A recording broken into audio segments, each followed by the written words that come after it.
김창균 칼럼. 초밥 10인분 이재명가 평생 생선 끈을 가고 섰나. 2008년 광우병 사태 때 한 여배우는 미국산 쇠고기 먹느니 청산가리를 입에 털어 넣겠다고 했다. 그 한마디로 개념 연예인 반열에 올랐다. 그녀가 미국 라스베이거스에서 햄버거 먹는 동영상이 논란을 일으켰다. 광우병 사태 전에 촬영한 것이라고 해명했다. 청산가리보다 위험한 음식을 입에 털어 넣은 걸 뒤늦게 알게 됐다는 얘기다. 잠복기 10년 동안 얼마나 불안했을까 싶다. 그 공포의 세월을 박원순 서울시장 추모 글 올리고 윤미향 의원 유세 지원하면서 이겨냈다. 김대중 정권 때 농림부 장관을 지낸 인사는 미국산 쇠고기를 먹느니 조류독감에 걸린 닭고기를 끓여 먹자고 했다. 그로부터 3년 후 그가 햄버거를 먹으며 미국 여행을 한 사실이 공개됐다. 그는 미국 판매 쇠고기는 20개월령 미만이라 한국 수입용 30개월령 이상과 달리 안전하다고 했다. 우리가 먹는 한우도 괜찮고 미국 사람이 먹는 미국산도 괜찮은데 한국이 수입하는 미국산 쇠고기만 위험하다는 것이다. 먹거리의 안전성마저 정쟁 맞춤형으로 절묘하게 조절된다. 두 사람은 우연히 미국 햄버거 먹은 사실이 알려졌을 뿐이다. 2022년 대한민국은 미국산 쇠고기를 전 세계에서 가장 많이 수입하는 나라가 됐다. 음식점에서 미국산 쇠고기를 구워 먹는 주변 손님들을 슬그머니 쳐다보곤 했다. 광화문에서 촛불 켜고 뇌송송 구멍탁을 외치던 사람들은 아닐까. 미국산 쇠고기를 먹느니. 공포 마케팅이 15년 만에 후쿠시마 오염수를 마시는 이로 패러디되고 있다. 민주당 의원은 차라리 X를 먹겠다고 했다. 후쿠시마 방류수가 우리 바다의 안전을 위협할 수 없다고 설명하면 그러면 너희나 마시라고 한다. 민주당 사람들은 앞으로 수산물을 입에도 대지 않고 살 태세다. 우리 바다가 방사능 범벅이 된다니 거기서 잡히는 생선도 독극물일 것이다.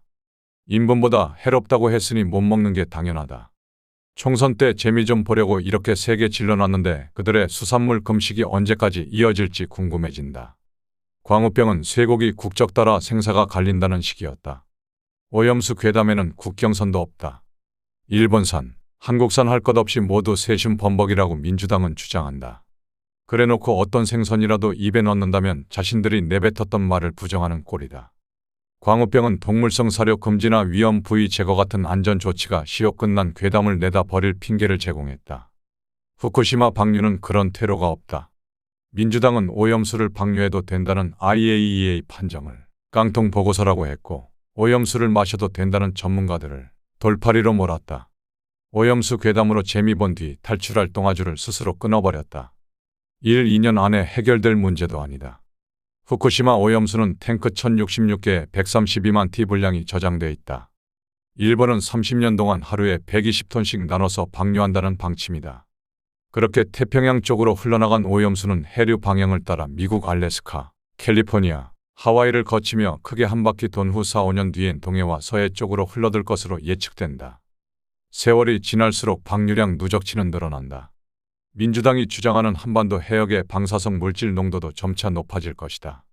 30년 후 마지막으로 방류된 오염수가 한반도에 도착하는 시점이 2057, 8년이 된다. 1964년생 이재명 대표가 나이 90을 넘겼을 시점이다. 이재명 대표 가족은 한 번에 생선 초밥을 10인분씩 집으로 배달시켰다. 비밀 선거 캠프용이 아니었다면 내 가족이 2인분 이상씩 먹었다는 얘기다. 이런 집이 앞으로 35년간 생선을 끊고 산다는 게 상상이 안 된다.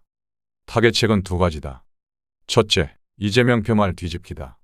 존경하는 박근혜라고 했더니 진짜 존경하는 줄 알더라며 자기가 했던 말에 침을 뱉었다. 불체포 특권 포기도 대선 공약, 국회 연설로 2번이나 약속하더니 퉁쳐버렸다.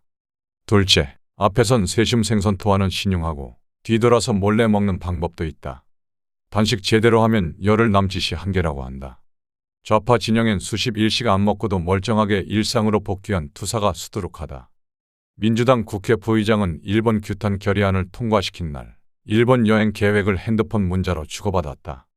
그 문자에는 한국 여행객이 드문 일본 여행지 정보가 적혀 있었다. 이재명 대표도 거기가 어디인지 궁금할 것이다.